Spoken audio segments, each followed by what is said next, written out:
a small island off the size of the state of Georgia, just north off the coast of France. And it's Scotland to the north, England to the south, Wales is to the west, and then we have to talk about Ireland so we can get the Union Jack, which is the flag that we fly in the United Kingdom of Great Britain or England. So it's all three flags added together. And then when you think of England, I normally think of London, which is the capital and has about 7 million people in it, which apparently is about the size of Chicago. We have the Queen, of course, who lives in Buckingham Palace. We have the Prime Minister, Gordon Brown, who's like our president. And then we have the Houses of Parliament, which is the House of Lords and the House of Commons, who meet in the House of Parliament, And that big, beautiful clock, Big Ben, is connected to that. And another historic place that you really need to see if you ever get to London is the Tower of London. And it's been used as a prison, it's been used as a place of execution, where people have had their heads chopped off, they've been drawn and quartered, they've had nails put under their fingernails. A really eerie and gory place, but it's fascinating to hear all the stories that happened there. And that was actually built with by William the Conqueror. Y'all heard of him? Yeah. In the year 1062, I believe. But it's a fascinating place. They actually keep the crown jewels there, which is where the Queen and Prince Philip get all dressed up and have their millions of dollars of diamonds on and other things. Just north of England, like I said, we have Scotland. And Scotland is known for their plaids and their tartans. It's probably one of the only places where men can go around and wear skirts if they want to.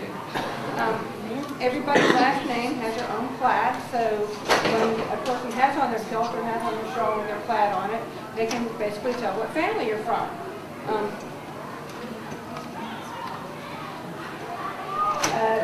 Scotland's also known, if anybody's seen the movie Braveheart, for all the fighting and actually that was in Scotland and Britain, so a lot of the medieval weaponry they have there.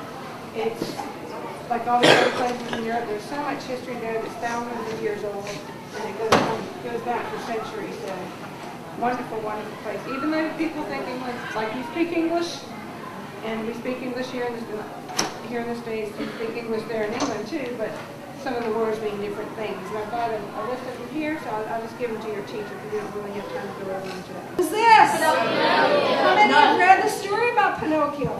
Well, if you haven't read it and read it to your younger sister or brother because it's delightful. And how many of you have a problem with telling the truth sometimes?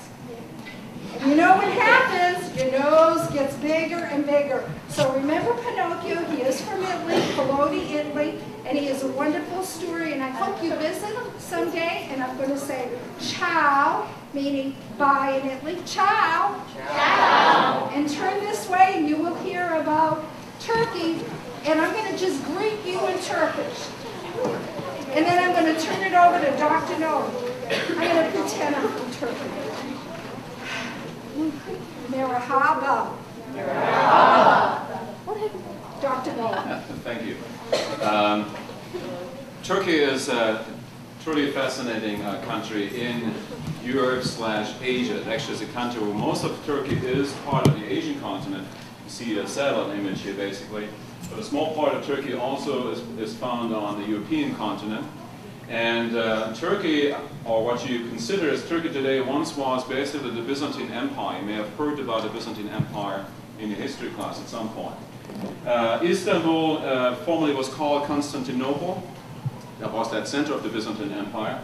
And still is a fascinating city, not only because you have a bridge, the Bosphorus Bridge, which actually spans from the Asian continent to the European continent, but also it has these wonderful large markets. The Grand Bazaar in Istanbul is one of the must-see places if you ever visit Turkey. Of course, the capital of Turkey is Ankara, right here in the center of the Anatolian Plateau. Beautiful place too. One important individual you all need to know about, sort of like George Washington would be for us Americans, is basically Mustafa Kemal Atatürk, the founder of modern Turkey, who basically was at the head of a new democracy that evolved in Turkey coming out of World War I. Among other things, he also introduced the right for women to vote. So already in the 1930s, women in Turkey can vote, which in some places in Europe will take a little bit longer, In Spain, for example, we have a dictatorship that goes all the way into the 1970s. In Switzerland, one particular canton or state, women could only vote as of 1974 onward. So it's interesting to point out that Turkey, which is also an Islamic country, of course, has introduced very early on rights for women, and is quite a modern place. Now, Turkey can be connected with a lot of different things. They have certain types of artwork, different kinds of medals that are beautifully adorned and crafted you can hang them up perhaps on the wall. You have these ceramics and mirrors that you find in many, many places. When you visit friends who are from Turkey, they will have those on display. You may know places such as Troy, which is one of many ancient sites in Turkey. Troy, you have seen a movie most likely with Brad Pitt. And Troy is where, according to the old Greek mythology, basically you have that wooden horse being left behind in the city of Troy, and it was filled with all these soldiers who then are able to conquer Troy. I mean, you know the story. I don't need to tell you all about it. The people in Turkey speak Turkish, which is an Altaic tongue, related to the tongues you see in Central Asia and also in Mongolia, for that matter. But that's all about Turkey. We need to move